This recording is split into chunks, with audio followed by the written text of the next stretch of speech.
আল্লাহ চোখের সামনে দেখাই দিয়েছে, বেটা তোমার সম্বল সিরা লঙ্গি সিরা গেঞ্জি দাড়িটাও নাই, ঠিক কিনা বলে? আল্লাহ দেখাই দিয়েছে।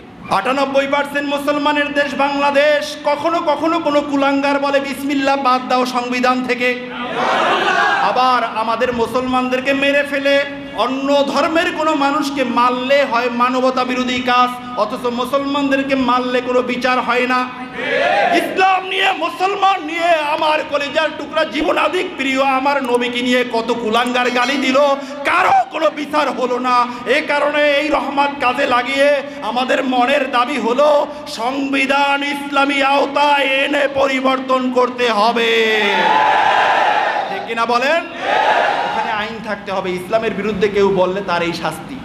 ফের বেঈমান মুশরিক বন্ধুরা আমার, তোমাদের কোনো চিন্তা নাই, ইসলাম কায়েম হলে তোমাদের উপরে কেউ আক্রমণ করবে না। এখন ঘোলা পানিতে অনেকে মাছ শিকার করে, গিয়ে আক্রমণ করে আর বলে সংখ্যালঘুদের উপরে আক্রমণ।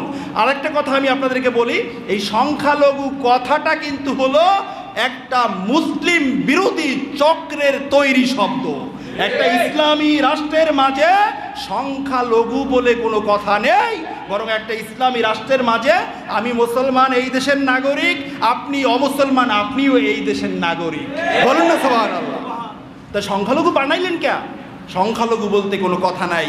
এই দেশের আলেম ওলামা মুসলিমরা দেখিয়ে দিয়েছে, আমাদের মসজিদ বাবরি মসজিদ ভাঙ্গা হয়েছে, আমরা কিছু বলি নাই, অথচ আমাদের দেশে মন্দিরগুলো মুসলমানরা, আলেম সমাজেরা, নামি দামি আলেমরা গিয়ে পাহারা দেয়, ঠিক কিনা বলেন? যদি ইসলাম কায়েম হতো, যদি এতক্ষণ যেই কথাগুলো বললাম এই ফিতনাগুলো যদি দূর করা যাইতো, আল্লাহর কসম এই মন্দির মেরামত করার জন্য রাষ্ট্রের পক্ষ থেকে রাষ্ট্রের ইমাম টাকা দিত। আল্লাহু আকবার বলেন না? আমি আল্লাহর রাসূলের সাহাবী, আমি যেহেতু তোমাদেরকে এতটুকু নিরাপত্তা দিতে পারি নাই, তোমাদের মন্দিরের নাক, মূর্তির নাককে ভেঙে ফেলছে, আমি আমর ইবনুল আস মিশরের শাসনকর্তা ঘোষণা দিলাম, তোমাদের মূর্তির নাকের বিনিময় আমার নাক আমি দিয়ে দিলাম। না এখন নিব না, দিন ধার্য করেন, সব মানুষ এক করতে হবে, তার সামনে আপনার নাক কাটতে হবে। দিন ধার্য করা হলো, সব লক্ষ লক্ষ মানুষ এক জায়গায় হলো, ইহুদিরা সামনে এগিয়ে এসে বলছে, হুজুর হুজুর আমাদের মনের তামান্না, যেই ইসলামের কাছে একজন অমুসলিম এবং তাদের দেবতারা এত বেশি নিরাপদ থাকতে পারে, ওই ইসলামের কালিমা আমাদেরকে পড়িয়ে দেন। লক্ষ লক্ষ মানুষ ওই জায়গায় মুসলমান হয়ে গেছে।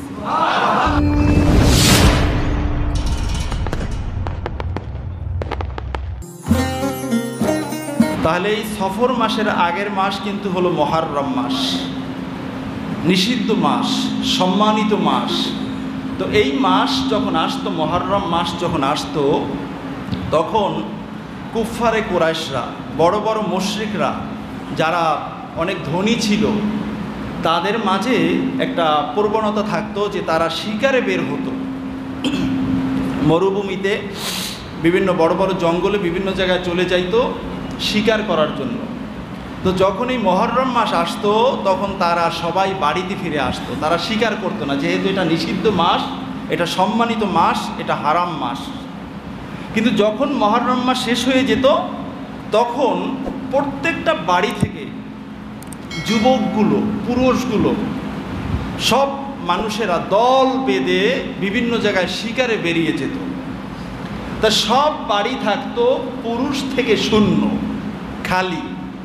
এ কারণে আরবিতে এই সিজনটার, এই মাসটার নামকরণ করা হয়েছে সফর, মানে হলো শূন্য, খালি, মানে প্রত্যেকটা ঘর পুরুষ থেকে শূন্য, বলুন না সুবহানাল্লাহ।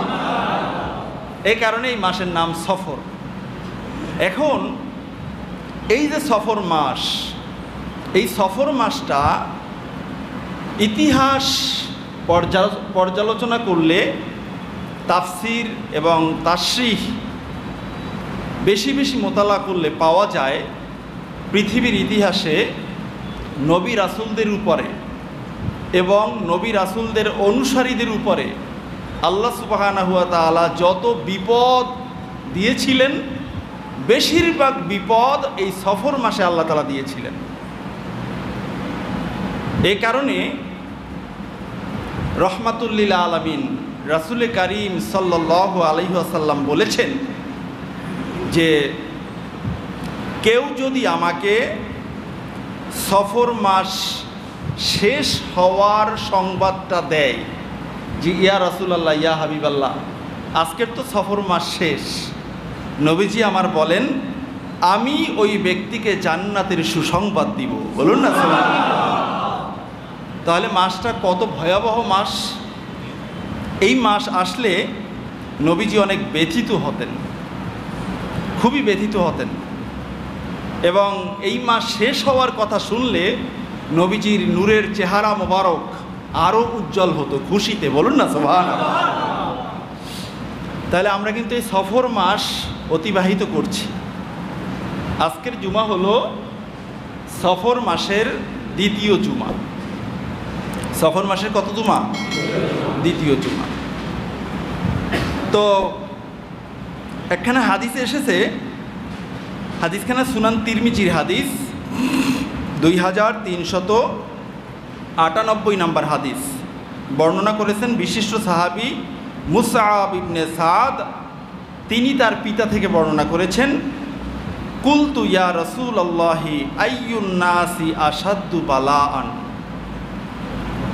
তিনি বলেন যে আমি একবার রাসূলুল্লাহ সাল্লাল্লাহু আলাইহি ওয়াসাল্লামের কাছে গিয়ে প্রশ্ন করলাম, ইয়া রাসূলুল্লাহ, ইয়া হাবিবাল্লাহ, সবচেয়ে বেশি বিপদ কাদের উপরে নাজিল হয়? ওই মানুষগুলো কারা যাদেরকে আল্লাহ তাআলা বেশি বেশি বিপদ দেন?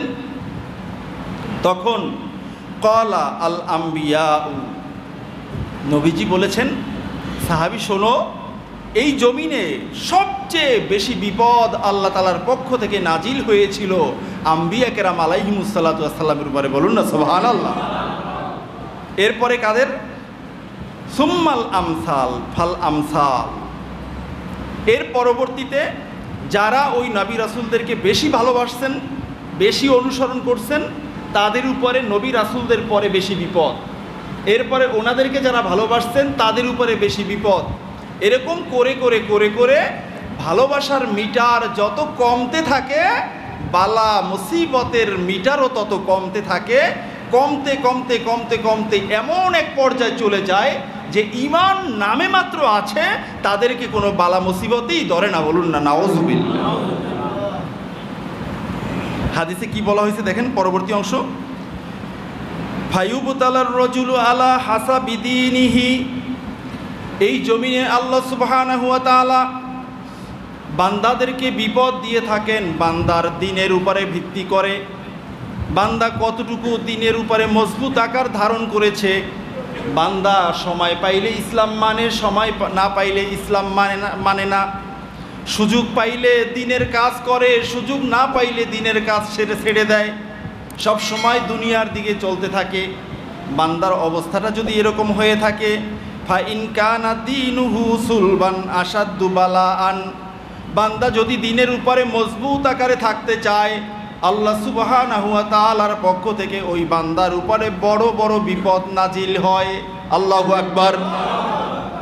ওয়া ইন কানা ফি দীনিহি রিক্কাতুন, বান্দা যদি দিনের ব্যাপারে, ইসলামের ব্যাপারে, কোরআনের ব্যাপারে, হাদিসের ব্যাপারে, আল্লাহর রাসূলের ব্যাপারে খুব শিথিলতা প্রদর্শন করে, আল্লাহর রাসূলকে মানুষে গালি দেয়, ইসলামের 12:30 বাজায় কিন্তু মুসলমানের কলিজার মাঝে কোনো ব্যথা লাগে না, যদি ব্যক্তি এমন হয়ে থাকে, ওই ব্যক্তিকে উবতুলা আলা হাসাবি দীনিহি, ওই বান্দাকে আল্লাহ কখনো কোনো পরীক্ষা করেন না। বলুন নাউযুবিল্লাহ।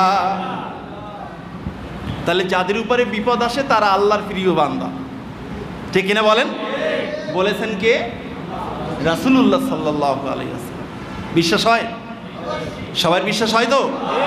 তো বিশ্বাস যদি হয়েই থাকে, বিপদ আসলে তখন নামাজ পড়ব, রোজা আজকের রাখার দরকার নাই, দাড়িটা না হলে শেভ করেই ফেলাই, দরবেশ বাবার মতো। কি বলেন? সুযোগ পাইলে মুসলমান, সুযোগ না পাইলে মুসলমান না। আছে না সমাজে? আল্লাহ রাসূল সাল্লাল্লাহু আলাইহি ওয়াসাল্লাম বলেছেন, ফামা ইয়াবরাহুল বালাউ বিল আবদি হাত্তা ইয়াতরুকাহু ইয়ামশি আলাল আরদি মা আলাইহি খাতিয়াতুন। আল্লাহ সুবহানাহু ওয়া তাআলা তার প্রিয় বান্দাদেরকে বিপদ দিতে দিতে দিতে দিতে এমন একটা অবস্থা হয়ে যায়, ওই বিপদের কারণে বান্দার গুনাহ খাতাগুলো সব আল্লাহ তাআলা ক্ষমা করে দিয়ে থাকেন। ওই ব্যক্তি তখন জমিনের মাঝে হাঁটা চলা করে জান্নাতি মানুষ হয়ে। বান্দা শুধু মারা যায় না, এ কারণে জান্নাতে যায় না, তার কারণ তাকে বিপদ দিয়ে দিয়ে আল্লাহ সুবহানাহু ওয়া তাআলা পাপ সব মাফ করে দিয়েছেন। বলুন না সুবহানাল্লাহ। তাহলে বিপদে কি হয়? গুনাহ মাফ। বিপদে কি হয়? ধৈর্যের সাথে যদি বিপদকে গ্রহণ করা যায় তাহলে আল্লাহর কুরবাত লাভ হয়ে যায়। বলুন না সুবহানাল্লাহ।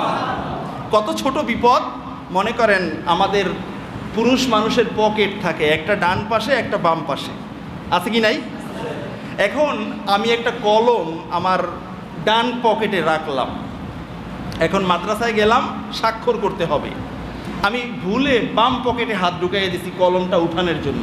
আমি দেখলাম যে না, আমার বাম পকেটে তো কলম নাই, হাতটা আবার বাম পকেট থেকে বের করে আবার ডান পকেটে ঢুকাইছি। এই যে একটু কষ্ট পাইলাম, এই যে একটু সময় লস হলো, আমার নবী বলতেছেন এ কারণেও আমার উম্মতের গুনাহ মাফ হয়ে যায়। কত সূক্ষ্ম ছোট একটা কষ্ট, এ কারণেও আল্লাহ সুবহানাহু ওয়া তাআলা গুনাহ মাফ করেন। দেখেন, পৃথিবী বিখ্যাত কিতাব রাহাতুল কুলুব, রাহাতুল কুলুব কিতাবের নামের অর্থটা কি দেখেন? নামের অর্থটা হলো মানুষের আত্মার প্রশান্তি। বলুন না সুবহানাল্লাহ। রাহাতুল কুলুব, মানুষের অন্তরের আত্মার প্রশান্তি। এই কিতাবটা লিখেছেন পৃথিবী বিখ্যাত মুহাদ্দিস এবং পৃথিবী বিখ্যাত আল্লাহর ওলি খাজা নিজামউদ্দিন আউলিয়া রহিমাহুল্লাহ তাআলা। খাজা নিজামউদ্দিন আউলিয়া রহিমাহুল্লাহ তাআলা ওনার এই রাহাতুল কুলুব কিতাবের মাঝে উনি বর্ণনা করেছেন আল্লাহ সুবহানাহু ওয়া তাআলা প্রত্যেক বছর 2 লক্ষ মুসিবত আসমান থেকে জমিনে নাজিল করেন। নাউজুবিল্লাহ বলেন। কয় লক্ষ বলেন? 2 লক্ষ। একটার দুইটা নয়, এই জমিনবাসীর জন্য বছরে আল্লাহ তাআলার পক্ষ থেকে 2 লক্ষ মুসিবত বাজেট করা হয়। এই 2 লক্ষ মুসিবতের মাঝে 1,20,000 মুসিবত দেওয়া হয় শুধুমাত্র একটি মাসে, আর সেই মাসটি হলো সফর মাস। সেই মাসটির নাম কি? সফর মাস। 2 লাখের মাঝে 1,20,000, বাকি থাকে কত? 80,000। ওই 80,000 বাকি 11টি মাসে থাকে। তাহলে সফরের মাঝে বিপদ বেশি না কম? সবাই বলেন বেশি না কম? আপনি আমি কতটুকু পেয়েছি? যতটুকু পেয়েছি ততটুকু মুসলমান, যতটুকু পেয়েছি ততটুকু মুসলমান। আর বিপদ বলতে শুধু রাজপথের বিপদ তা নয়, শুধু ওখানে সীমাবদ্ধ নয়। আগেও আমি উদাহরণ দিয়েছি হাদিস থেকে যে ডান পকেটের জিনিস বাম পকেটে আপনি গ্রহণ করার জন্য হাত দিয়েছেন, এখানে যে কষ্টটুকু পেয়েছেন এ কারণেও বিপদ আপনার দূর হবে। কেউ কেউ বিপদে আছে নিজের বউকে নিয়ে, আছে না নাই? কেউ কেউ বিপদে আছে নিজের সন্তানকে নিয়ে, কেউ কেউ বিপদে আছে প্রতিবেশীকে নিয়ে, কেউ কেউ বিপদে আছে নিজের ভাইকে নিয়ে, আছে না এরকম? যদি মোমেন হয়ে থাকে, ব্যক্তি নামাজি হয়ে থাকে, এই প্রত্যেকটা বিপদে তার গুনাহ মাফ হয়ে যায়। বলুন না সুবহানাল্লাহ। এই জন্য রাহাতুল কুলুবের মাঝে এসেছে যখন সফর মাস আসবে আল্লাহর প্রিয় বান্দাদের অভ্যাস হবে এই মাসে বেশি বেশি ইবাদত বন্দেগী করা। সুবহানাল্লাহ বলেন। বেশি বেশি ইবাদত বন্দেগী করতে হবে, কারণ ইন্না রহমাতাল্লাহি করিবুম মিনাল মুহসিনিন, আল্লাহ তাআলার ঘোষণা। আল্লাহ তাআলার রহমত আপনি পেতে চান, আল্লাহ তাআলার নির্দেশিত পথে আপনি কাজ করে যান। বলুন না সুবহানাল্লাহ। আল্লাহ তাআলার নির্দেশ মেনে চলি, বেশি বেশি ইবাদত বন্দেগী করি, গুনাহের কাজ ছেড়ে দেই, আল্লাহ তাআলার রহমত আমার সাথে বেশি বেশি থাকবে। বলুন না সুবহানাল্লাহ। আরে বিপদ আসলে ধৈর্য ধারণ করতেও তো আল্লাহর রহমত লাগে, কি বলেন? বিপদ আসলে ধৈর্য ধারণ করতেও কি লাগে? আল্লাহ তাআলার রহমত লাগে। আল্লাহ তাআলার রহমত ছাড়া যত বড় চ্যাপ্টা বেটা হোক কেউ ধৈর্য ধরতে পারে না। যার ভুরি ভুরি প্রমাণ গোটা পৃথিবীতে আমাদের দেশ সহ আছে কি নাই? সময় মতো ছেড়ে দেয়, আর টিকে থাকতে পারে না, ঠিক কিনা বলেন? দেখেন, এই কারণে এই কিতাবের মাঝে এসছে বান্দা বেশি বেশি নেক আমল করবে, ভালো আমল করবে। আর এর পাশাপাশি একটা দোয়া এখানে উল্লেখ আছে, যেই দোয়াটা বারবার পড়ার জন্য বলা হয়েছে। আমি আপনাদেরকে একটু বলে রাখি, খাজা নিজামুদ্দিন আউলিয়া রহিমাহুল্লাহ তাআলার নাম বললে অনেকে মনে করে আমাদের সমাজে যে পীর আউলিয়ারা আছে তথাকথিত, তাদের মতো পড়ালেখা না করুয়া পীর। আসলে মূলত ব্যাপারটা এরকম নয়।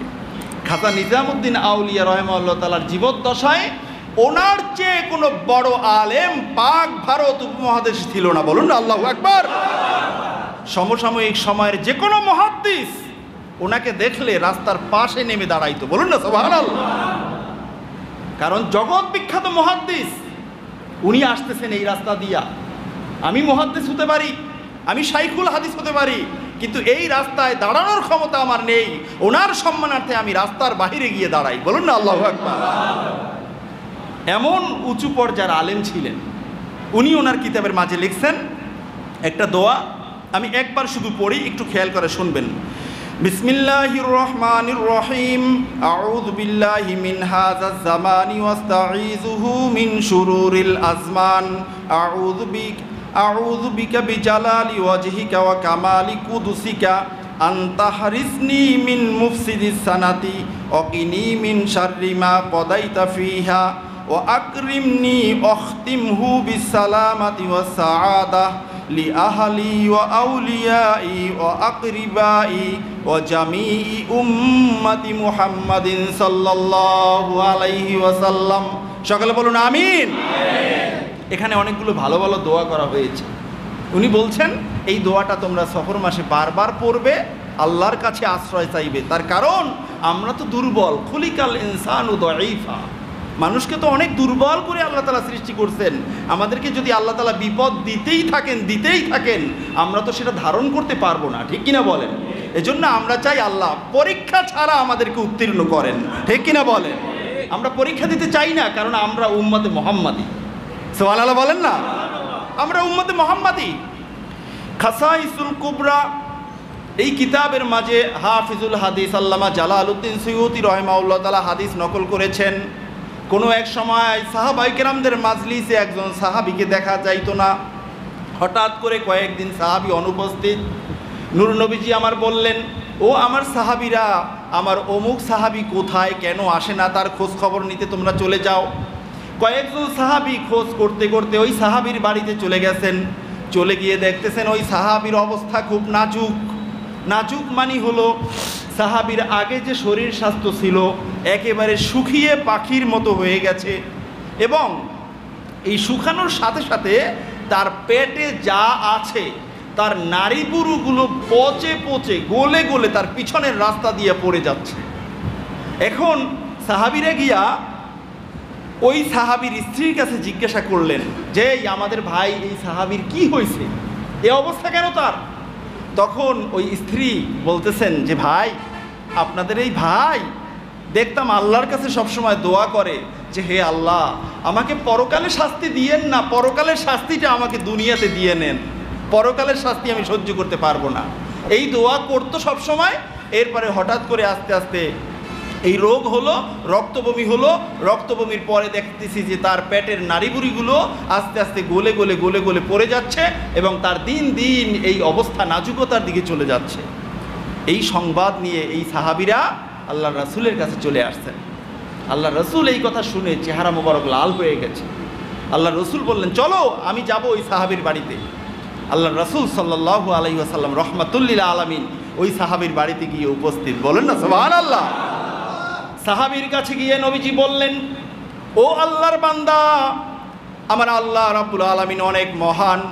ইন্না বাতশা রাব্বিকা লাশাদীদ। আল্লাহ তাআলার ধরাটা হলো বড় ভয়ঙ্কর ধরা, বড় শক্ত ধরা।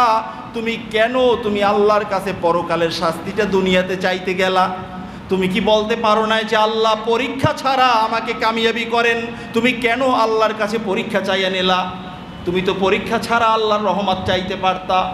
তার মানে এই হাদিস প্রমাণ করে পরীক্ষা ছাড়াও আল্লাহ সুবহানাহু ওয়া তাআলা এই জমিনের মাঝে কোনো বান্দাকে আল্লাহর ওলি হিসাবে কবুল করে নেন, ঠিক কিনা বলেন? আমরাও পরীক্ষা ছাড়া চাই কি চাই না? আমরা পরীক্ষা চাই না, ঠিক কিনা বলেন? দেখেন, আমি কয়েকটা প্রমাণ আপনাদের কাছে উপস্থাপন করি। এই মাসটা কত ভয়াবহ মাস।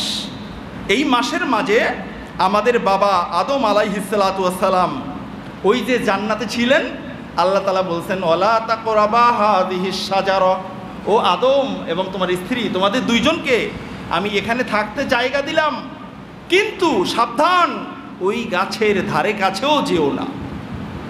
নিষেধ করছেন না আল্লাহ তাআলা? এখন আদম আলাইহিসসালাতু ওয়াসসালাম এই সফর মাসেই মূলত ওই নিষিদ্ধ গাছের ফল ভক্ষণ করেছিলেন। ওই মাসটা ছিল সফর মাস। আর এই সফর মাসে এই নিষিদ্ধ গাছের ফল ভক্ষণ করার সাথে সাথে আল্লাহ সুবহানাহু ওয়া তাআলার পক্ষ থেকে দেওয়া জান্নাতের পোশাক শরীর থেকে খসে পড়ে গেল। আল্লাহর নির্দেশে আল্লাহ তাআলা তাদের দুইজনকে জমিনের মাঝে নামিয়ে দিলেন। বলুন আল্লাহু আকবার।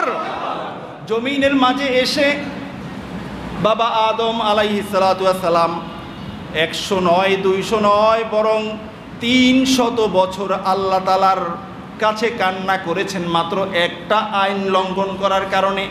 কয়শো বছর? 300 বছর। অনেক বক্তারা দেখবেন যে এই 300 বছর 200 বছর 500 বছর এই কথাগুলো কোথাও না, এগুলো হলো বানোয়াট কথা। না, এগুলো বানোয়াট নয়, বরং এগুলো পৃথিবী বিখ্যাত প্রসিদ্ধ তাফসিরের কিতাবের মাঝে আসছে। বাবা আদম আলাইহিসসালাতু ওয়াসসালাম 300 বছর আল্লাহর কাছে কান্না করেছেন। এই 300 বছরের ভিতরে বাবা আদম লজ্জায় একবারও মুখকে আকাশের দিকে করেন নাই। বলুন আল্লাহু আকবার। একটা আইন লঙ্ঘন করার কারণে আপনার আমার বাবার এত লজ্জা, আর আমরা দিনে রাতে সব সময় যা করি সবগুলোই হলো আল্লাহর আইন লঙ্ঘন, ঠিক কিনা বলে? এরপরে হঠাৎ করে বাবা আদম আলাইহিসসালাতু ওয়াসসালামের মনে পড়ে গেল কালিমায়ে তাইয়্যিবা লা ইলাহা ইল্লাল্লাহু মুহাম্মাদুর রাসূলুল্লাহর কথা। মনে আছে না আপনাদের এই হাদিস? এটা কিন্তু হাদিস। সুযোগ পাইলে ইনশাআল্লাহ সামনের মাসেই আপনাদেরকে হাদিস শোনাবো ইনশাআল্লাহ, রেফারেন্স সহ অনেকগুলো কিতাবে এই হাদিস আসছে। যখনই এই কালিমা আল্লাহর হাবিবের নামের ওসিলা দিয়ে যখনই ক্ষমা চাইলেন, আল্লাহ সুবহানাহু ওয়া তাআলা সাথে সাথে ক্ষমা করলেন তো করলেন, আবার জানিয়েও দিলেন ও আদম, তুমি যদি এই কালিমার মাধ্যমে এই সময়ে তুমি এবং তোমার সন্তানদের সবার জন্য ক্ষমা ইস্তেগফার করতে, ক্ষমা প্রার্থনা করতে, তাও আমি আল্লাহ কবুল করে নিতাম। আল্লাহু আকবার। তাহলে বাবা আদমের কোনো সন্তান আর গুনার কাজ করতো না, ঠিক কিনা বলেন? যদিও করতো, আল্লাহ আগেই মাফ করে দিয়েছেন। সুবহানাল্লাহ বলবেন না? এমনটা হতো, আগেই মাফ করে দিয়েছেন, কারণ আমাদের বাবা মাফ চেয়েছিলেন। কিন্তু আল্লাহ তাআলা সেই বুদ্ধি, সেই বিবেক আদম আলাইহিসসালাতু ওয়াসসালামের ব্রেনে তখন রাখেন নাই। এটাও একটা পরীক্ষা, ঠিক কিনা বলেন? বন্ধুরা আমার, এই হলো বাবা আদমের উপরে বিপদ। এরপরে দেখেন বাবা আদম আলাইহিসসালাতু ওয়াসসালাম সংশ্লিষ্ট আরেকটা বিপদ। বাবা আদম আলাইহিসসালাতু ওয়াসসালামের 2 সন্তান হাবিল এবং কাবিল, এই 2 ভাই 2 বছরের জন্মে পৃথিবীতে আসছে। এই 2 ভাই মিলে শিকার করার জন্য যাইতে চাইছে। তখন আদম আলাইহিসসালাতু ওয়াসসালাম নিষেধ করছেন যে না, এই সফর মাস বিপদের মাস, এই সময় শিকারে যাইও না, এই সময় শিকারে গেলে বিপদ হওয়ার সম্ভাবনা। তখন পিতার এই নির্দেশকে অমান্য করে হাবিল এবং কাবিল চলে গেল শিকারের উদ্দেশ্যে অনেক দূরে। যাওয়ার পরে কাবিলের মনের মাঝে শয়তানি প্ররোচনা উদয় হলো যে আমি আমার ভাগে যেই বোনটা আছে, এই বোনটা তো হলো কালো, চেহারা এত সুন্দর না। হাবিলের ভাগে যে বোনটা আছে, এই বোনটা তো অনেক সুন্দরী। তো আমি যদি তাকে হত্যা করতে পারি, যেই তীর দিয়ে আমি হত্যা করব হলো পশু, আমি সেই তীর দিয়ে যদি আমার ভাই হাবিলকে হত্যা করতে পারি, তাহলে তো অটোমেটিকলি আমি আমার বোন আকলিমাকে পেয়ে যাব। নাউজুবিল্লাহ বলেন। শয়তানে এই প্ররোচনা মাথার ভিতরে উঠিয়ে দিল, যেই চিন্তা সেই কাজ, অনেক দূরে নিয়ে ভাই হাবিলকে সে ওখানে হত্যা করে ফেললো। বলুন নাউজুবিল্লাহ। ঘটনাটা ঘটেছে এই সফর মাসে। যখন কাবিল চলে আসলো পিতার কাছে, কিরে হাবিল কই, তোমার ভাই কই? যে বাবা সে তো অ্যাক্সিডেন্ট হয়েছে, সে মারা গেছে। বিভিন্ন কথাবার্তা বানিয়ে এটা নিয়ে বলছে, কিন্তু সাথে সাথে হযরত জিবরাইল আমিন আলাইহিস সালাম বাবা আদমের কাছে এসে উপস্থিত। বলুন না সুবহানাল্লাহ। এসে বললেন, হে আল্লাহর পয়গম্বর সফিউল্লাহ আদম আলাইহিস সালাম, আপনার এই ছেলে কাবিল আপনার হাবিলকে হত্যা করেছে। আল্লাহ রাব্বুল আলামিন আমাকে জানিয়ে দেওয়ার জন্য বলেছেন, এ কারণে আমি আপনার কাছে এসেছি। এর আগে বলেছেন আল্লাহ তাআলা আপনাকে সালাম পাঠিয়েছেন। বলুন না সুবহানাল্লাহ। আল্লাহ বললেন, যাও আমার পক্ষ থেকে আমার আদমকে সালাম পৌঁছাও। বলুন না সুবহানাল্লাহ। সালাম দিয়ে বলতেছেন যে আপনার সন্তান কাবিল হাবিলকে হত্যা করছে। এর সাথে সাথে আল্লাহ তাআলা আর একটা মেসেজ দিয়েছেন, সেটা হলো যে এই পৃথিবীতে কিয়ামত পর্যন্ত যত ভালো মানুষ আসবে, এই ভালো মানুষগুলো হলো হাবিলের দলের থাকবে, আর যতগুলো সন্ত্রাস চাঁদাবাজি জেনাকার যত সব জালেম সবগুলো যারা হত্যা করবে তারা সবাই হবে এই কাবিলের দলে। বলুন না নাউজুবিল্লাহ। তাহলে আজকের আমাদের সমাজে যারা হত্যার কাজের সাথে জড়িত, যারা মদ জুয়া ফেন্সিডিল খায়, যারা জেনার সাথে জড়িত, আমরা এই ইতিহাস থেকে বলতে পারি যে ওই সমস্ত মানুষগুলো হলো কাবিলের বংশধর। ঠিক কিনা বলে? কাবিলের বংশধর কি আমরা হতে চাই? আমরা হতে চাই হাবিলের বংশধর। ঠিক কিনা বলেন ভাইয়েরা আমার? কিতাবের মাঝে এসেছে আল্লাহ সুবহানাহু ওয়া তাআলা নূহ আলাইহিস সালাতু ওয়াস সালামের কওমকে যে ধ্বংস করে দিয়েছিলেন, গোটা পৃথিবীব্যাপী বন্যার সয়লাব হয়ে গিয়েছিল। এই সময়টাও ছিল এই সফর মাস, অর্থাৎ আল্লাহর পয়গম্বর নূহ আলাইহিস সালাতু ওয়াস সালামের উপরে যে বিপদ এসেছিল সেই বিপদের মাসটাও ছিল এই সফর মাস। তাহলে নবীদের উপরে বিপদ একটার পর একটা একটার পর একটা আসতেছে। ঠিক কিনা বলেন? এরপরে আরেকটা বিপদ হলো মুসলিম উম্মার পিতা হযরত সাইয়্যিদিনা ইব্রাহিম আলাইহিস সালাতু ওয়াস সালামকে যখন আগুনের কুণ্ডলিতে ফালানো হয়েছিল, নমরুদ যখন ইব্রাহিম আলাইহিস সালাতু ওয়াস সালামকে আগুনে নিক্ষেপ করেছিল, সেই আগুনে নিক্ষেপ করার সময়টাও ছিল এই সফর মাসের শেষ বুধবার। নাউজুবিল্লাহ বলেন। তাহলে বুঝে গেল আমাদের বাবা মুসলিম উম্মার পিতা, মুসলিম জাতির পিতা সাইয়্যিদিনা হযরত ইব্রাহিম আলাইহিস সালাতু ওয়াস সালাম এই সফর মাসের মাঝেই বিপদে পড়েছিলেন। ঠিক কিনা বলেন? আর ওই ইব্রাহিমের সন্তান যারা সত্যিকার অর্থে থাকবে তাদের উপরেও কিছু কিছু বিপদ এ মাসে আসতেই পারে। ঠিক কিনা বলেন? আল্লাহ সুবহানাহু ওয়া তাআলা আমাদেরকে বিপদ থেকে রক্ষা করুন, বলেন আমিন। এরপরে হযরত দাউদ আলাইহিস সালাতু ওয়াস সালাম বিপদে পড়েছিলেন এই সফর মাসে। এমনকি হযরত ইউনুস আলাইহিস সালাতু ওয়াস সালামকে যে মাছ ভক্ষণ করেছিল সেই ঘটনাও ঘটেছিল এই সফর মাসে। ইউনুস আলাইহিস সালাতু ওয়াস সালাম নৌকায় করে জাহাজে করে কোথাও যাচ্ছিলেন, বহু দূরে চলে যাবেন, জালেম সম্প্রদায়ের কাছে আর থাকবেন না। পথিমধ্যে আল্লাহর নির্দেশে সাগরের মাঝে ঝাঁপ দিয়ে পড়লেন। এই সময়টাও ছিল এই সফর মাস। বলুন আল্লাহু আকবার। এরপরে দাউদ আলাইহিস এভাবে করে করে অসংখ্য নবী রাসূলদের উপরে বিপদ এসেছিল এই সফর মাসের ভিতরে। বলুন না আল্লাহু আকবার। ভাইয়েরা আমার, বিপদ বালা মুসিবত এগুলো হলো একমাত্র মোমেনদের জন্যই পরীক্ষা। মোমেন ছাড়া যারা কাফের বেঈমান মুশরিক রয়েছে তাদের জন্য বিপদ বালা মুসিবত কোনো পরীক্ষা নয়। তাদের জন্য এমনিতেই আসে আবার এমনিতেই চলে যায়, তাদের জন্য পরকালে কোনো অংশ থাকে না। কিন্তু যারা মোমেন বান্দা তাদেরকে আল্লাহ সুবহানাহু ওয়া তাআলা বিপদ দিয়ে দিয়ে তাদের ঈমানকে তাজা করেন। বলুন সুবহানাল্লাহ। আল্লাহ সুবহানাহু ওয়া তাআলা বলেছেন, আল্লাযী খালাকাল মাউতা ওয়াল হায়াতা লিয়াবলুয়াকুম। ও আমার বান্দারা, আমি তোমাদের জীবন এবং মৃত্যু তৈরি করেছি পরীক্ষা করার জন্য, এবং এই জীবনের মাঝে তোমাদেরকে বিভিন্ন ধরনের ফিতনা দিয়ে আমি তোমাদেরকে পরীক্ষা করে নেই। বলুন সুবহানাল্লাহ। আল্লাহ সুবহানাহু ওয়া তাআলা সূরা আনকাবুত, সূরার নাম কি বলেন? এটা বন্ধ করে। সূরা আনকাবুতের সূচনাতে আল্লাহ সুবহানাহু ওয়া তাআলা খুব সুন্দর করে পরীক্ষার ব্যাপারে আল্লাহ তাআলা আলোচনা করেছেন মোমেন বান্দাদেরকে। আল্লাহ সুবহানাহু ওয়া তাআলা বলেছেন, আহাসিবান নাসু আইয়ুতরাকু আইয়াকুলু আমান্না ওয়া হুম লা ইফতানুন। আল্লাহ সুবহানাহু ওয়া তাআলা বলেছেন, আহাসিবান নাস, জমিনের মানুষগুলো কি এটা ধারণা করে বসে আছে, আইয়াকুলু আমান্না, আইয়ুতরাকু আইয়াকুলু আমান্না, যে আমি আল্লাহ তাদেরকে পরীক্ষা না করে তাদেরকে ছেড়ে দিব আর তারা বলবে যে আমরা মোমেন, আমরা মোমেন, এই কথা বললে তাদেরকে আমি পরীক্ষা করব না, তাদেরকে ছেড়ে দিব, এটা হতে পারে না। বরং অহুম লা ইফতানুন, তাদের প্রত্যেকের উপরেই আমার পক্ষ থেকে পরীক্ষা চলে যাবে। বলুন আল্লাহু আকবার। কেমন পরীক্ষা আসবে?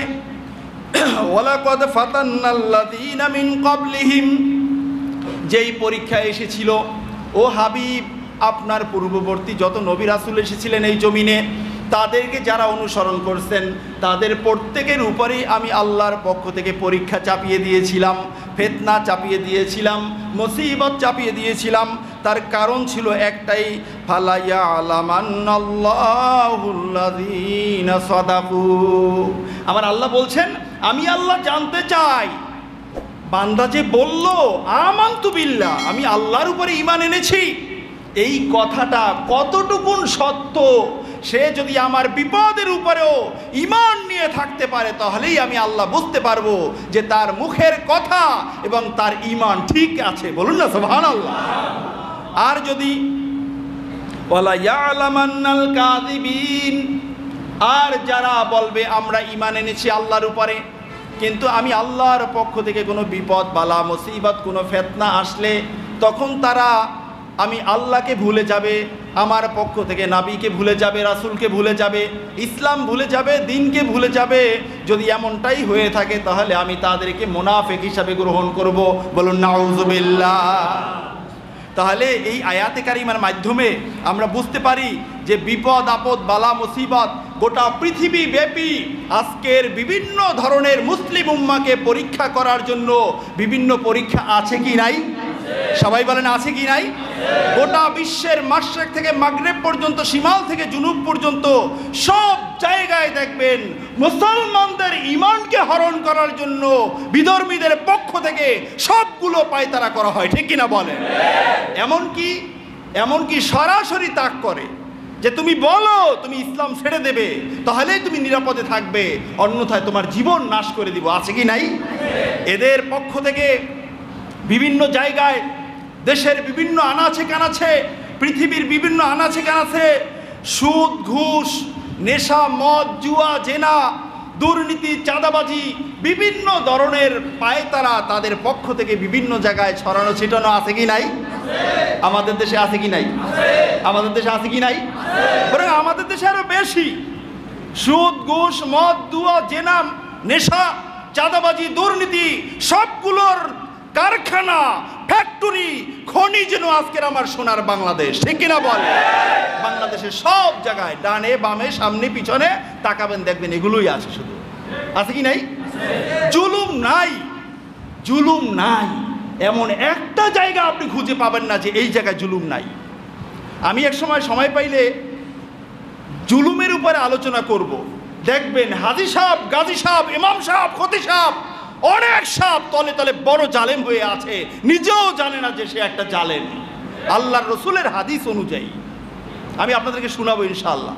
দেখেন এমন জুলুম সব জায়গায় চলতেছে, তবে আমরা পরীক্ষা চাই না, পরীক্ষা ছাড়া আমরা উত্তীর্ণ হতে চাই, ঠিক কিনা বলে?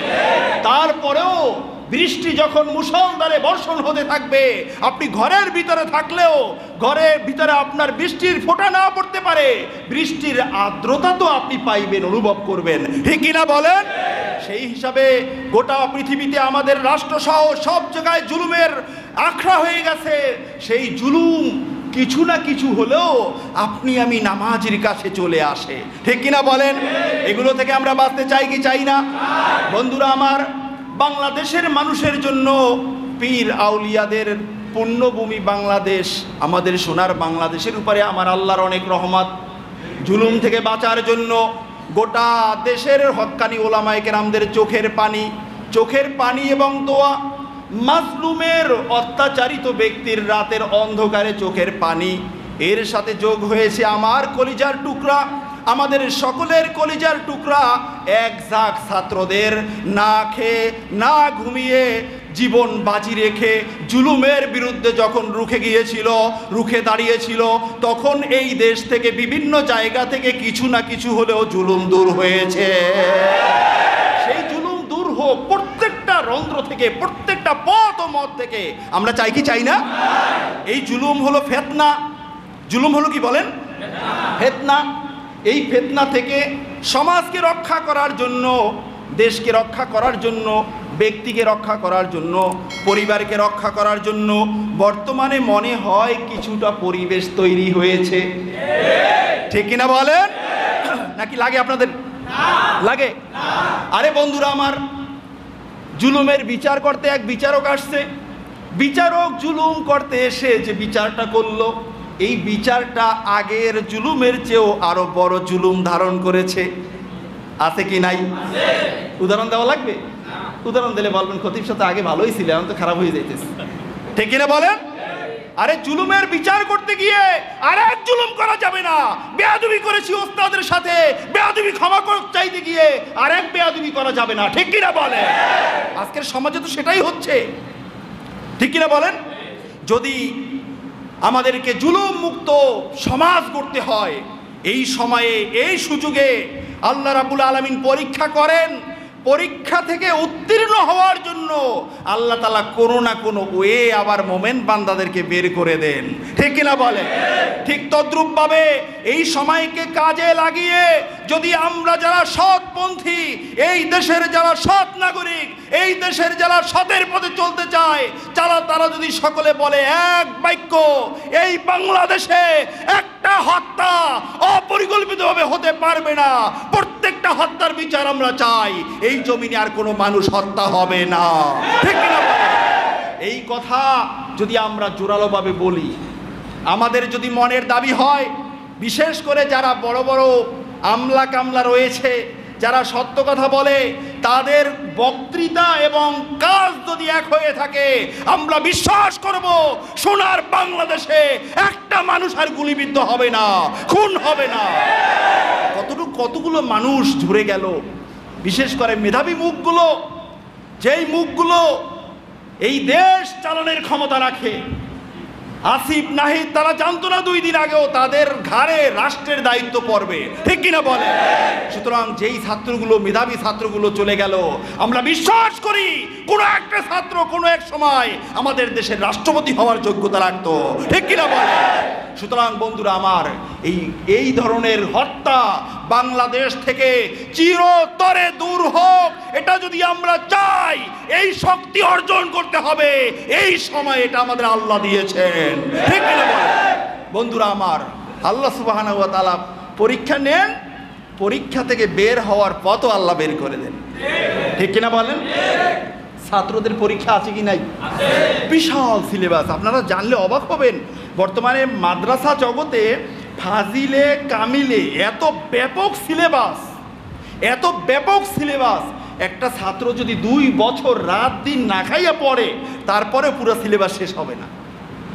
এই সিলেবাস থেকে বের হওয়ার জন্য ইউনিভার্সিটি আবার সাজেশনের পথ করে দিচ্ছে।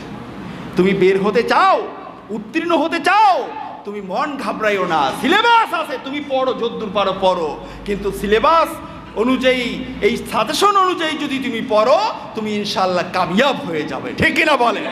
এজন্য কামিয়াবি হওয়ার জন্য আল্লাহর পক্ষ থেকে আমাদেরকে পথ করে দিয়েছেন।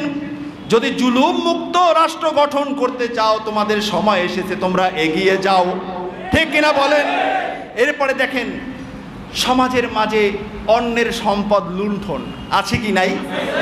আমি আসছি নোয়াখালী থেকে, এই পর্যন্ত প্রায় 350 কিলোর উপরে, 350 কিলোর উপরে।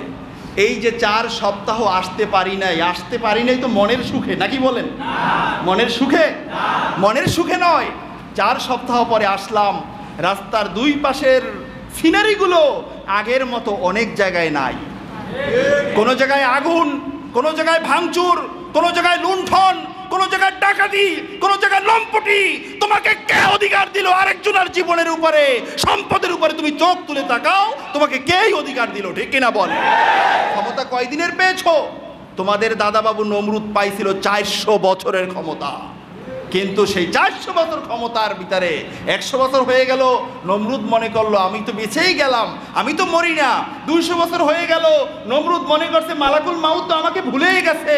300 বছর হয়ে গেল, বলছে যে আল্লাহ তাআলা আমাকে কিয়ামত পর্যন্ত হায়াত তো দিয়েই দিল। 400 বছর যখন হলো, আল্লাহ তাআলার পক্ষ থেকে আযাব, ফিতনা, পরীক্ষা, আল্লাহ তাআলার পক্ষ থেকে মুসিবত নাজিল হলো, যেই মুসিবতের কারণে নমরুদের কবর রচনা করা হয়েছে।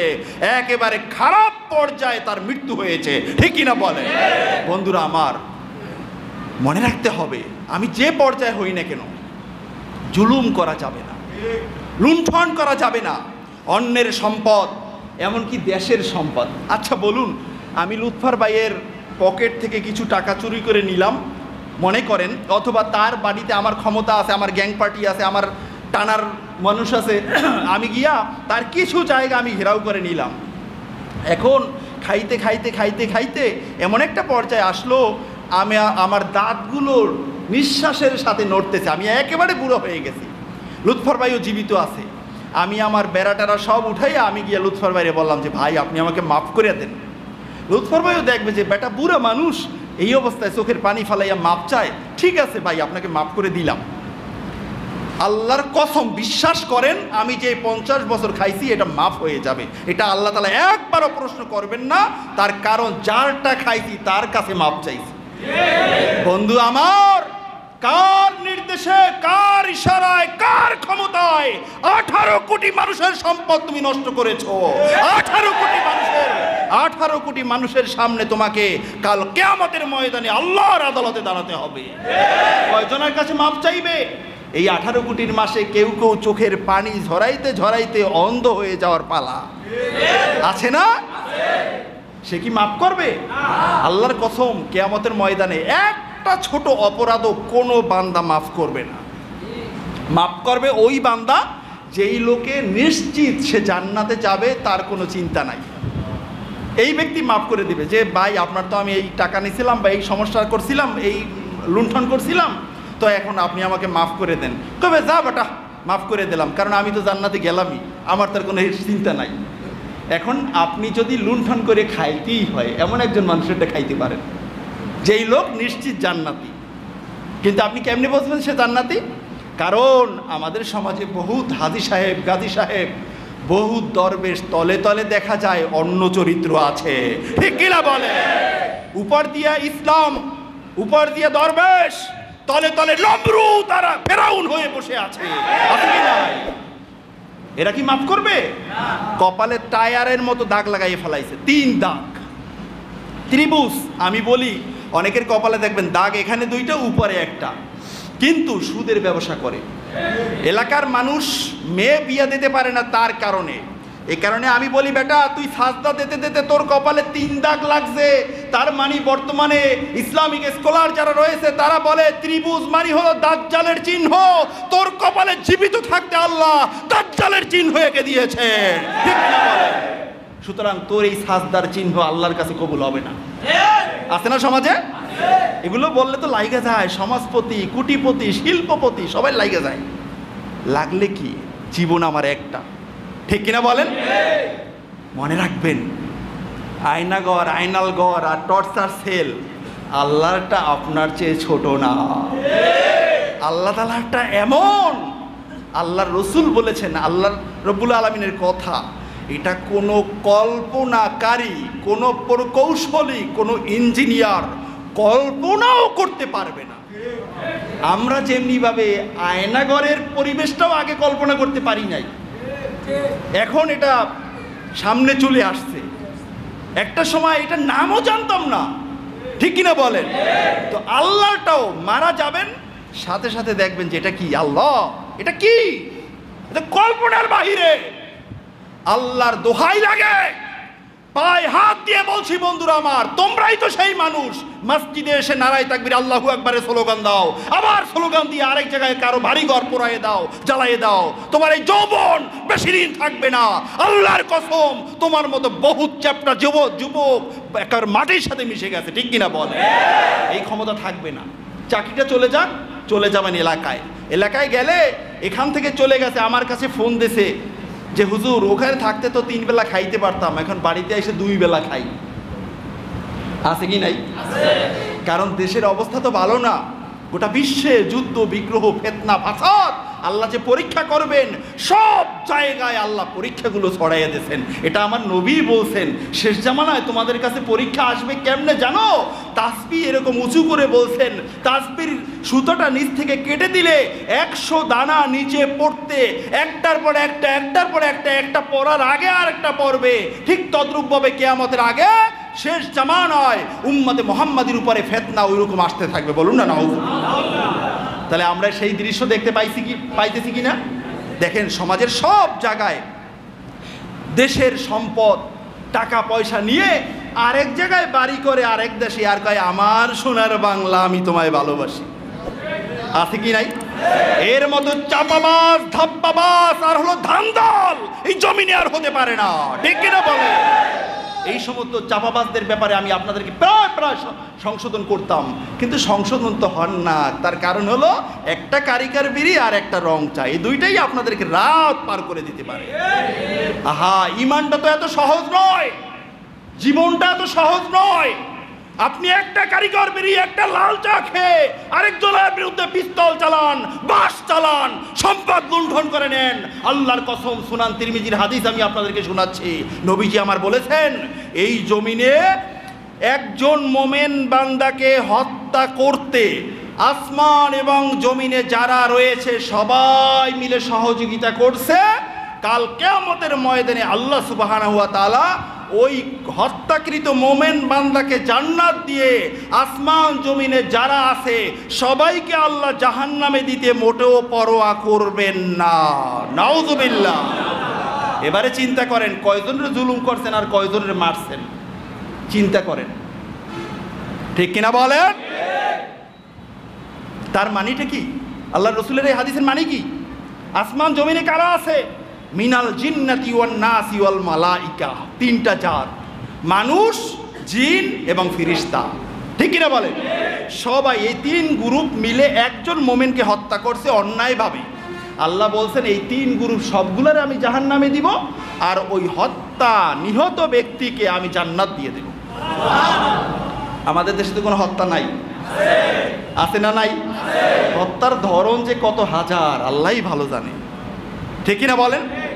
বন্ধুরা আমার, তাহলে আমাদের এই সময়ে আমাদের এই ফিতনা থেকে বাঁচতে হলে আমাদেরকে আগাতে হবে কি হবে না? ফিতনার আরেক সাইড হলো আমাদের খাদ্য বাজারের সিন্ডিকেট, কালোবাজার। এটা থেকে যদি বাঁচতে হয় আল্লাহ তাআলার পক্ষ থেকে যে সুযোগ দেওয়া হয়েছে এই সুযোগ কাজে লাগাতে হবে। ফেসবুকে সব কিছুর দাম কমছে, বাজারে গেলে দেখা যায় কিছু কিছু কমছে, বাকিগুলা ঠিকই আছে। আছে কি নাই? আবার আরেক গ্রুপ ফুলের মধু এক ভোমরে খাইয়ে গেছে, আরেক ভোমর আবার মোছে তেল দিতাছে। আছে কি নাই? জনগণ সচেতন, এই সমস্ত ধাপ্পাবাজদেরকে জনগণ চিনে। ঠিক কিনা বলে? এজন্য বন্ধুরা আমার, যারা হকপন্থী, আপনি হন আওয়ামী লীগ, হন বিএনপি, হন জামাত, হন তাবলিগ, হন আম পাবলিক, যদি আল্লাহর বান্দা হয়ে থাকেন হকের পথে বলতেই হবে, হকের পথে চলতেই হবে। ঠিক কিনা বলে? আল্লাহ রাব্বুল আলামিন আমাদেরকে কবুল করুক, বলেন আমিন। কালোবাজারি করতে করতে, টেন্ডারবাজি করতে করতে, জমা করতে করতে মাল, গরিবের খানা কিচ্ছু পাই না, খালি আলু ভর্তা আর ডাল দিয়ে খাই, এটারে পর্যন্ত কালোবাজারিতে নিয়ে গেছে। ঠিক কিনা বলে? তাহলে গরিব বাঁচবে কেমনে? তোমার মতো ধনী বের হইলে হাজার কোটি কোটি টাকার গাড়ি দিয়ে বের হও, আল্লাহ চোখের সামনে দেখাই দিয়েছে, বেটা তোমার সম্বল সিরা লঙ্গি, সিরা গেঞ্জি, দাড়িটাও নাই। ঠিক কিনা বলে? আল্লাহ দেখাই দিয়েছে। বলবেন হুজুর এত চেতেন কেন? এতটা যদি না চেতি আল্লাহর গজব আরো আগে আসতো, যদি হুজুররা না চেত আগে আসতো। সুনান তিরমিজি থেকে আরেকখানা হাদিস শুনাই। আমি যেহেতু মুহাদ্দিস, এই কারণে হাদিস তো পড়াই ছাত্রদেরকে, মনে পড়ে আর শুনাই। সুনান তিরমিজিতে হাদিস আসছে, মনে করেন আমাদের প্রথম কিবলা ফিলিস্তিন, বাইতুল মাকদাস। ঠিক কিনা বলেন? ওখানে পত্রিকায় পাইলেন একজন মুসলমানকে মুসলমান জুমার নামাজে ঢুকছে, তাকে ইহুদিরা ধরে একেবারে খুব নির্মমভাবে তাকে হত্যা করছে। এখন আপনি এমন মুসলমান যে আপনি আরেকজনকে দাদা ডাকেন, ওই দাদা ফিলিস্তিনের ভালো চায় না, বুঝতেছেন নাকি? ফিলিস্তিনের ভালো চায় না, এ কারণে আপনি বললেন গেল কেন, না করছে, নামাজ পড়ার জায়গা কি আর অভাব ছিল, বলে ফেলছেন একটা। আপনি বলছেন কোথায়? হাজার হাজার মাইল দূরে বাংলাদেশে। আমার নবী বলতেছেন তুমি ওখানে গিয়ে একটা ঘুষি লাগাও নাই, একটা পিস্তল দিয়ে গুলি ছাড়ো নাই, তুমি ওই মুসলমানকে ধরে বসছো, ইহুদিরা মারছে তাও করো নাই, বরং ইহুদিরা মারছে মুসলমানকে, ওই অন্যায়ের পক্ষে তোমার কল্প সাক্ষী দিছে, তোমার কল্প ওই দিকে মাইল ছিল, তার মানি তুমি নিজেই যেন ওই মুসলমানকে হত্যা করছো। আবার তার বিপরীতে ওখানে হত্যা হচ্ছে, আমি পছন্দ করি না, আমি এগুলো ভালো জানি না। যদি আমার কলিজে এমনটা থাকে, আল্লাহ রসুল বলেছেন ওই জায়গায় উপস্থিত থেকে যেন তুমি ওই হত্যাকে তুমি ঠেকিয়েছিলে, ওই ইহুদি নাসারা বেঈমান মুশরিকদের বিরুদ্ধে যেন তুমি জিহাদ করেছিলে। বলুন না আল্লাহু আকবার। এই কারণে মুসলমান বাঁচলেও লাভ, মরলেও লাভ, পরীক্ষা আসলেও লাভ, পরীক্ষা না আসলেও লাভ। মুসলমান হলো খেজুর গাছের মতো। উদাহরণ আপনাদেরকে শুনেছি না পিছনে, এটার কোনো ক্ষয় নাই, লয় নাই, কোনো ভয় নাই। সুবহানাল্লাহ বলেন না ভাইয়েরা আমার। যদি আমাদেরকে এই সমস্ত ফিতনা থেকে বাঁচতে হয়, আমাদের উঁচু পদস্থ লোকগুলো হতে হবে যোগ্যতা সম্পন্ন।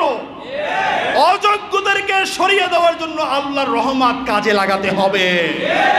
আমরা কোনো অযোগ্যদেরকে চাই না, আমরা চাই এমন যোগ্য ব্যক্তিদেরকে, যেই ব্যক্তিরা আমাদের সমাজ চালাবে, রাষ্ট্র চালাবে, জুমার দিনে জুমার খুতবা দিবে। আপনার মতো একজন অনাহারী ব্যক্তি বলবে হুজুর আমি কেন রিলিফ পাইলাম না, জবাবটা দেন, তারপরে জুমার খুতবা দেন। আমার উমর রাদিয়াল্লাহু তাআলা আনহুর কাছে বলছে না, আগে বলেন লম্বা জামা কেন, তারপরে খুতবা দেন। সরকার হইছেন, আপনি খলিফা হইছেন অর্ধজাহানের, জনগণের সম্পদ ডবল নিয়ে যাইবেন, আপনার ভাগে তো একটা ছিল। কিন্তু ওমর রাদিয়াল্লাহু তাআলা আনহু বলছেন যে আমি দেব জবাব নাকি আমার ছেলে দিবে? ছেলে বলতেছেন বাবা আমি দেই, আপনি বসেন। সুবহানাল্লাহ বলবেন না? আমরা এমন নেতা চাই কি চাই না? মনে মুখে এক কারা কারা চাই? আল্লাহকে হাত উঁচু করে দেখা। আল্লাহ আপনি এই হাজার হাজার মুসলমানের জুমার দিনে আমার এই মোমেন বান্দাদের মনের তামান্না, পীর আউলিয়ার বাংলাদেশ, সাহাবায়ে কেরামদের পদধূলিতে ধন্য হওয়া বাংলাদেশকে আপনি কবুল করে নেন। হাত নামান। আল্লাহ তাআলার কাছে এটা পৌঁছতে পারে, ঠিক কিনা বলেন?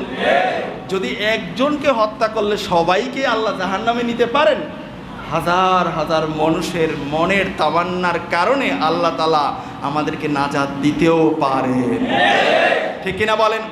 বন্ধুরা আমার মনে রাখতে হবে, নবীজি আমার বলেছেন বুখারীর হাদিস, লা ইউফলিহু কওমুন তামলিকুহুম ইমরাআতুন। ও আমার উম্মতেরা জেনে রাখো, ওই জাতি কখনো সফলকাম হতে পারে না যাদের নেতৃত্বের সর্বোচ্চ আসনে থাকবে মহিলারা।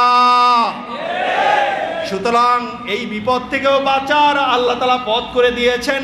যারা দেশের জাতীয় পর্যায়ে কথা বলে, চাই আলেম ওলামা, চাই অন্য কোনো দলের মানুষেরা হোক, আল্লাহ তাআলার এই রহমত কাজে লাগিয়ে সামনে যদি না আগানো যায়, এই ফিতনায় আমাদের ঈমানকে নষ্ট করে ফেলবে।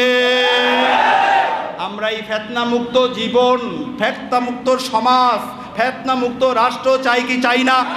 আল্লাহ কবুল করে নেন, বলেন আমিন। সাথে সাথে মনে বড় তামান্না, 98% মুসলমানের দেশ বাংলাদেশ। কখনো কখনো কোনো কুলাঙ্গার বলে বিসমিল্লাহ বাদ দাও সংবিধান থেকে, আবার আমাদের মুসলমানদেরকে মেরে ফেলে। অন্য ধর্মের কোনো মানুষকে মারলে হয় মানবতা বিরোধী কাজ, অথচ মুসলমানদেরকে মারলে কোনো বিচার হয় না। ইসলাম নিয়ে, মুসলমান নিয়ে আমার কলিজার টুকরা জীবনাধিক প্রিয় আমার নবীকে নিয়ে কত কুলাঙ্গার গালি দিল, কারো কোনো বিচার হলো না। এই কারণে এই রহমত কাজে লাগিয়ে আমাদের মনের দাবি হলো সংবিধান ইসলামী আওতায় এনে পরিবর্তন করতে হবে, ঠিক কিনা বলেন? এখানে আইন থাকতে হবে, ইসলামের বিরুদ্ধে কেউ বললে তার এই শাস্তি। ওখানে আইন থাকতে হবে, কাদিয়ানীরা কাফের। ওখানে আইন থাকতে হবে, টুপি দাড়ি জুব্বা লয়ে দরবেশদের মতো যারা ইসলামের 12:30 বাজায় তারা মুসলমান নয়, তারা মুসলমান নামক মুনাফিক। শোনেন, তাহলে আমাদের এই ফিতনা থেকে বাঁচতে হবে, ঠিক কিনা বলেন? ফিতনা থেকে বাঁচার জন্য আরেকটা উপায় হলো আমাদের শিক্ষা ব্যবস্থা পরিবর্তন করতে হবে। শিক্ষা ব্যবস্থার ভিতরে আমরা বানরের নাতিপোতা হয়ে বাঁচতে চাই না, আমরা পুরুষ হয়ে মহিলা হতে চাই না। আমরা চাই কাররামনা বানি আদম, যেই আদমকে আল্লাহ তাআলা সম্মান দিয়েছেন, আদম সন্তানকে সম্মান দিয়েছেন, স্বপরিচয় আমরা বনি আদম, ঠিক কিনা বলে? এই জন্য আমাদের দাবি, বাংলাদেশের শিক্ষা ব্যবস্থায় চাই স্কুল, চাই মাদ্রাসা, এসএসসি পর্যন্ত ফরজ আন্দাজ এলেম এটা বাধ্যতামূলক করা হোক। এটা যদি করা হয়, ওই কথাটা মনে পড়ছে, আপনারা ইসলামের কথা শুনলে, সংবিধান পরিবর্তনের কথা শুনলে বা এই শিক্ষা ব্যবস্থার কথা শুনলে আপনাদের কলিজে আগুন লাগে। কারো কারো মুসলমান হইয়াও কাফেরদেরকে তো লাগেই, মুসলমানদেরও লাগে। আমাদের ভারতীয় উপমহাদেশে শত শত বছর মুসলমানরা শাসন করছে, আছে কি নাই? এই শাসন যেই দিন পতন হয়েছে, ওই ভারতের নামদারি মুশরিক হিন্দুরা বলছে, আহা যদি ইসলামী হুকুমত থাকতো, আগের মতো মুসলমানরা যদি শাসন করত, আমরা নিরাপদে জীবন যাপন করতে পারতাম। এ কারণে সত্যিকার অর্থে ইসলামের কাছে, মুসলমানের কাছে যেই রাষ্ট্রের সংবিধান হবে আল কোরআন, আল্লাহর কসম ওই রাষ্ট্রে একজন মুসলমান যতটুকু নিরাপদ, তার চেয়ে বেশি নিরাপদ হলো কাফেররা, বেঈমানরা। বিশ্বাস হয় কি হয় না? সুতরাং কাফের, বেঈমান, মুশরিক বন্ধুরা আমার, তোমাদের কোনো চিন্তা নাই, ইসলাম কায়েম হলে তোমাদের উপরে কেউ আক্রমণ করবে না। এখন ঘোলা পানিতে অনেকে মাছ শিকার করে, গিয়ে আক্রমণ করে আর বলে সংখ্যালঘুদের উপরে আক্রমণ। আরেকটা কথা আমি আপনাদেরকে বলি, এই সংখ্যালঘু কথাটা কিন্তু হলো একটা মুসলিম বিরোধী চক্রের তৈরি শব্দ। একটা ইসলামী রাষ্ট্রের মাঝে সংখ্যালঘু বলে কোনো কথা নেই, বরং একটা ইসলামী রাষ্ট্রের মাঝে আমি মুসলমান, এই দেশের নাগরিক, আপনি অমুসলমান, আপনিও এই দেশের নাগরিক। বলুন না সুবহানাল্লাহ। তা সংখ্যালঘু বানাইলেন কে? সংখ্যালঘু বলতে কোনো কথা নাই। এই দেশের আলেম ওলামা মুসলিমরা দেখিয়ে দিয়েছে, আমাদের মসজিদ, বাবরি মসজিদ ভাঙ্গা হয়েছে, আমরা কিছু বলি নাই, অথচ আমাদের দেশে মন্দিরগুলো মুসলমানরা, আলেম সমাজেরা, নামি দামি আলেমরা গিয়ে পাহারা দেয়, ঠিক কিনা বলেন? যদি ইসলাম কায়েম হতো, যদি এতক্ষণ যেই কথাগুলো বললাম, এই ফিতনাগুলো যদি দূর করা যাইতো, আল্লাহর কসম এই মন্দির মেরামত করার জন্য রাষ্ট্রের পক্ষ থেকে রাষ্ট্রের ইমাম টাকা দিত। আল্লাহু আকবার বলেন না? মিশরের গভর্নর ছিল আমর ইবনুল আস, ওনার সময় ইহুদিদের একটা মূর্তির নাক ভেঙে ফেলা হলো। আমর ইবনুল আস বললেন যে তোমাদের মূর্তির নাকটা ছিল মাটির, আমি এটাকে স্বর্ণ দিয়ে বানিয়ে দেই, তোমরা চুপ করো। ওরা বলছে না, আমরা চুপ করব না, আমরা নাকের বিনিময়ে নাক চাই। তখন বলা হলো কে নাক ভাঙছে এটা তো আমরা জানি না, তাহলে আমি যেহেতু মুসলিম রাষ্ট্রের প্রধান আমর ইবনুল আস রাদিয়াল্লাহু তাআলা আনহু, আমি আল্লাহর রাসূলের সাহাবী, আমি যেহেতু তোমাদেরকে এতটুকু নিরাপত্তা দিতে পারি নাই, তোমাদের মন্দিরের নাক, মূর্তির নাককে ভেঙে ফেলছে, আমি আমর ইবনুল আস মিশরের শাসনকর্তা ঘোষণা দিলাম, তোমাদের মূর্তির নাকের বিনিময় আমার নাক আমি দিয়ে দিলাম। মুসলমানি থেকে শিক্ষা নেন। তখন দিন ধার্য হলো, বলছে না এখন নিব না, দিন ধার্য করেন, সব মানুষ এক করতে হবে, তার সামনে আপনার নাক কাটতে হবে। দিন ধার্য করা হলো, সব লক্ষ লক্ষ মানুষ এক জায়গায় হলো। ইহুদিরা সামনে এগিয়ে এসে বলছে, হুজুর হুজুর, আমাদের মনের তামান্না, যেই ইসলামের কাছে একজন অমুসলিম এবং তাদের দেবতারা এত বেশি নিরাপদ থাকতে পারে, ওই ইসলামের কালিমা আমাদেরকে পড়িয়ে দেন। লক্ষ লক্ষ মানুষ ওই জায়গায় মুসলমান হয়ে গেছে। আল্লাহ সুবহানাহু ওয়া তাআলা আমাদের বাংলাদেশকে হেফাজত করে, বলেন আমিন। আপনারা কষ্ট পাইছেন বন্ধুরা? কষ্ট পাইয়েন না বন্ধুরা আমার, পায়ে হাত রেখে বলি, এই জীবন না।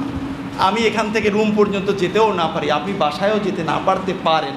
সুতরাং যেই দল, যেই মত, সেটাই লালন পালন করি, সবার উপরে পরিচয় আমি মুসলমান। আমার পরিচয় কি বলেন? সবাই বলেন পরিচয় কি? আমার ধর্মের নাম ইসলাম, ঠিক কিনা বলেন? সুতরাং ইসলামের বাহিরে, মুসলমানের বাহিরে কোনো ভালোবাসা, আবেগ আমাদের থাকতে পারে না। আল্লাহ সুবহানাহু ওয়া তাআলা আমাদের সকলকে কবুল করুন, আমিন। আমি সময় অনেক বেশি নিয়ে ফেলছি, যেহেতু অনেক ফ্যাক্টরি বন্ধ সবগুলো এবং বৃষ্টি হইতেছিল। আল্লাহ সুবহানাহু ওয়া তাআলা এই আলোচনাগুলোর নূর আমাদের কলিজায় পৌঁছে দেন, বলুন আমিন। এবং আলোচনাগুলো আল্লাহ তাআলার আরশে আজিমে পৌঁছে দেন, বলুন আমিন। সুবহানাকা আল্লাহুম্মা ওয়া বিহামদিকা আশহাদু আল্লা ইলাহা ইল্লা আনতা আস্তাগফিরুকা।